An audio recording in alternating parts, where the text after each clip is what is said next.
Mari kita membaca firman Tuhan dari Mazmur 91 dalam lindungan Allah. Orang yang duduk dalam lindungan yang maha tinggi dan bermalam dalam naungan yang maha kuasa akan berkata kepada Tuhan, tempat perlindunganku dan kubu pertahananku, Allahku yang kupercayai. Sungguh, dialah yang akan melepaskan engkau dari jerat penangkap burung, dari penyakit sampar yang busuk. Dengan kepaknya ia akan menudungi engkau, di bawah sayapnya engkau akan berlindung. Kesetiaannya ialah perisai dan pagar tembok. Engkau tak usah takut terhadap pendahsyatan malam, terhadap panah yang terbang di waktu siang, terhadap penyakit sampar yang berjalan di dalam gelap, terhadap penyakit menular yang mengamuk di waktu petang. Walau 1.000 orang rebah di sisimu dan 10.000 di sebelah kananmu, tetapi itu tidak akan menimpamu. Engkau hanya menontonnya dengan matamu sendiri dan melihat pembalasan terhadap orang-orang fasik. Sebab Tuhan ialah tempat perlindunganmu, yang maha tinggi telah kau buat tempat perteduhanmu. Malapetaka tidak akan menimpa kamu, dan tulah tidak akan mendekat kepada kemahmu. Sebab malaikat-malaikatnya akan diperintahkannya kepadamu, untuk menjaga engkau di segala jalanmu. Mereka akan menatang engkau di atas tangannya, supaya kakimu jangan terantuk kepada batu. Singa dan ular tedung akan kau langkahi, engkau akan menginjak anak singa dan ular naga. Sungguh, hatinya melekat kepadaku, maka aku akan meluputkannya. Aku akan membentenginya, sebab ia mengenal namaku. Bila ia berseru kepadaku, aku akan menjawab. Aku akan menyertai dia dalam kesesakan. Aku akan meluputkannya dan memuliakannya. Dengan panjang umur akan kukenyangkan dia, dan akan kuperlihatkan kepadanya keselamatan daripadaku. Mari kita terus berdoa untuk Pentakosta ketiga. Pentakosta ketiga adalah pencurahan Roh Kudus yang dahsyat di zaman ini, melebihi yang terjadi di Asusastri. Pentakosta ketiga akan mengakibatkan penuaian jiwa yang terbesar dan yang terakhir sebelum Tuhan Yesus datang kembali. Pentakosta ketiga akan membangkitkan generasi Yeremia, yaitu anak-anak muda yang dipenuhi Roh Kudus, cinta mati-matian kepada Tuhan Yesus, tidak kompromi terhadap dosa, dan akan bergerak untuk memenangkan jiwa. Pentakosta ketiga lahir di Indonesia dan bergerak ke bangsa-bangsa. Gerakan ini dari timur ke barat dan akan kembali ke Yerusalem. Pentakosta ketiga akan memberikan kuasa untuk menyelesaikan amanat agung, dan setelah itu Tuhan Yesus datang kembali. Amin. Amin. Amin. Haleluya.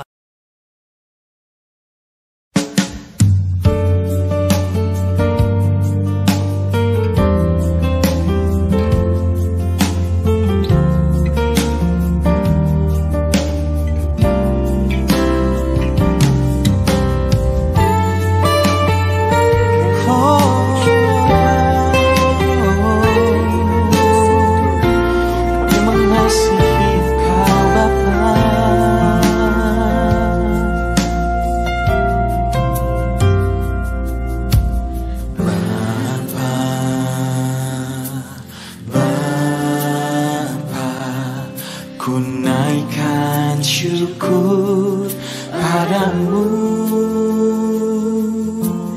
Bapa, Bapa. Ku sembah sujud kepadamu, Bapa, Bapa. Ku naikkan syukur padamu, Bapa, Bapa. Ku sembah sujud kepadamu. Sungguh besar dan kudus namamu, Bapa. Ku selalu puji namamu. Besar setiamu, rahmatmu di dalam hidupku, Bapa. Ku mengasihimu. Mari angkat pujian ini. Bapa, Bapa. Ku naikkan syukur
besar kasih-Mu bagi kami, Kau Bapa kami. Kami datang di hadapan-Mu Bapa, Kau yang pelihara hidup kami. Hari ini kami naikkan syukur kami ke hadapan-Mu. Dari hati kami, kami mau mengatakan kami mengasihi Engkau Bapa.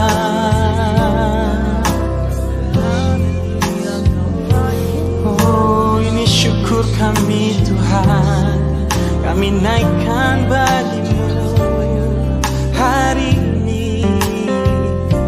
Sungguh besar dan kudus nama-Mu Bapa, ku selalu puji nama-Mu. Besar setiamu, rahmat-Mu di dalam hidupku Bapa, ku mengasihi-Mu. Mari sama-sama angkat tangan kita dan katakan, sungguh besar dan kudus nama-Mu Bapa, ku selalu puji nama-Mu.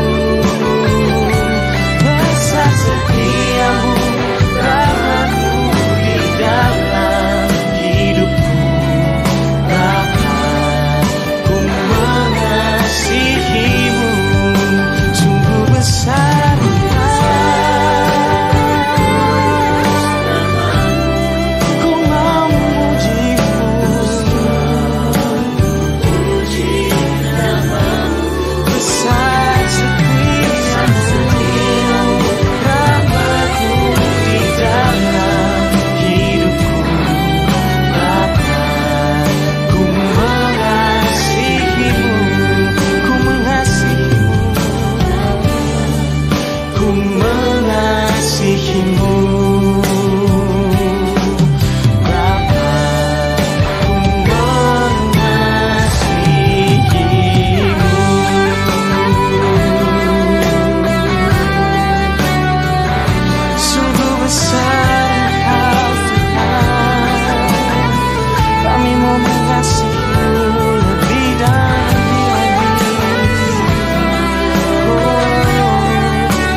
mengasihi-Mu Bapakku, Bapa, ku mengasihi-Mu.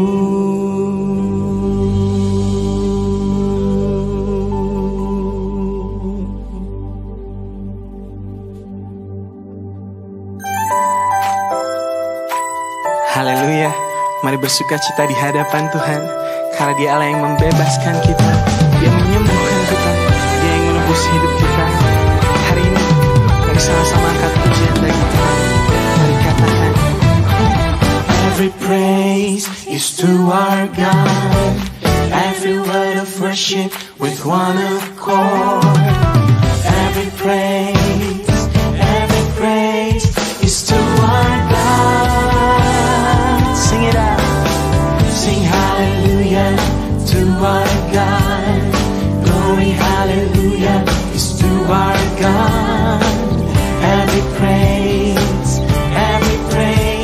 is to our God. Come on. Every praise is to our God. Every word of worship.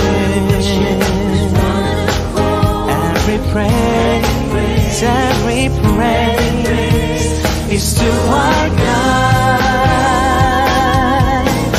Sing hallelujah